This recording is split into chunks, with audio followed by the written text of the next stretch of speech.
ডিম আনতে ভুলেন না। আচ্ছা ঠিক আছে।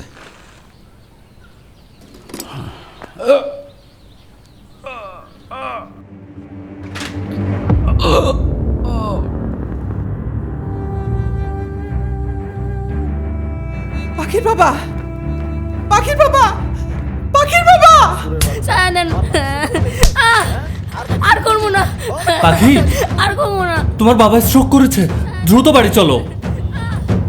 আর করবো না।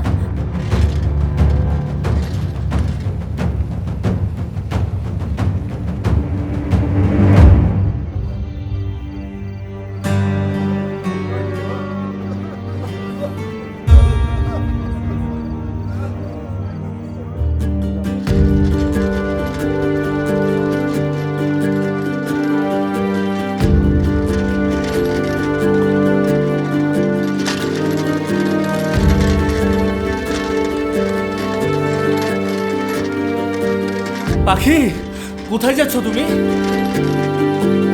শহরে খালার বাসায় যাচ্ছি, বাবার পেনশনের টাকা আনতে যাচ্ছি।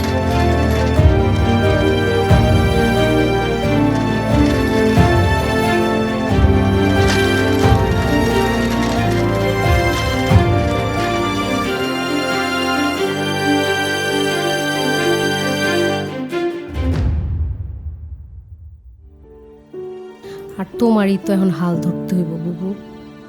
তাছাড়া পাখি বড় হইছে না, ওরে বিয়া শাদি দিতে হইব না? তোর যেটা ভালো মনে হয় কর, কিন্তু কাল তুই, আমি আর পাখি মিলা ওর বাবার অফিসে গিয়ে পেনশনের টাকাটা তুলতে হইব। না না মা, আমি ওই অফিসে যাব না, তুমি যাও।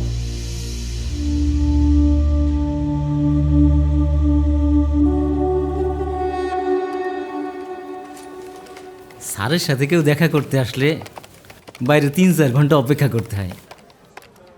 স্যার যেই শুনছে পাখির মারছে, আমারে কইল যাও যাও তাড়াতাড়ি ভিতরে নিয়ে আসো। স্যার, আপনারা অনেক ধন্যবাদ।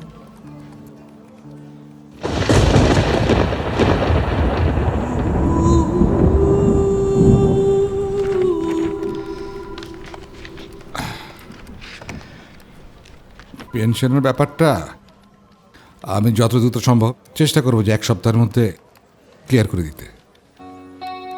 আপনারা এটা নিয়ে কোনো চিন্তা করবেন না। আচ্ছা, এটা যত দ্রুত সম্ভব প্রসেস করার ব্যবস্থা করুন। আসলে স্যার অনেক ভালো মানুষ, একজন সরকারি অফিসার পাখিরে বিয়ে করতে চায়, ভাবা যায়? বুবু, স্যার পাখিরে বিয়া করতে চাইতেছে, এটা তো আমাকে সৌভাগ্য।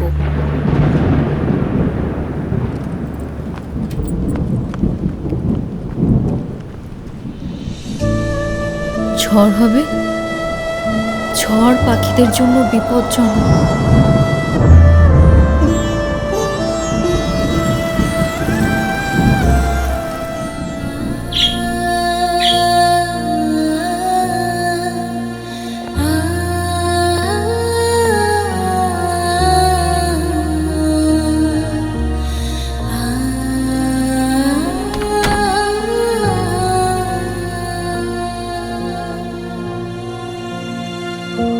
বাসর ঘরে বউ থাকবে খাটের উপর বসে, বড় ঘুমটা দিয়া।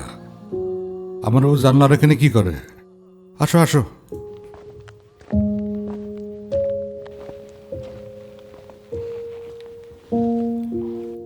কি হলো? কথা কানে যায় না? আমার কথার অবাধ্য হওয়া আমি একদম পছন্দ করি না। তুমি আমার বিয়ে করা স্ত্রী, যা বলবো তাই শুনবা। বসো।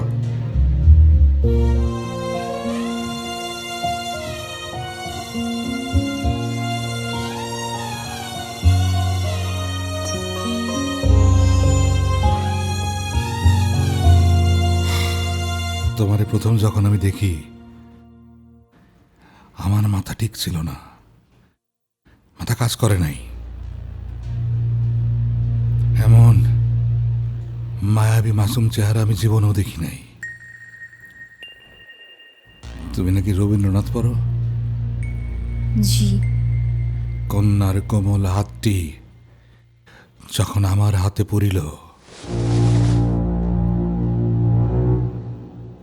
তখন আমার মন বারবার বলিতে লাগিল, আমি পাইলাম,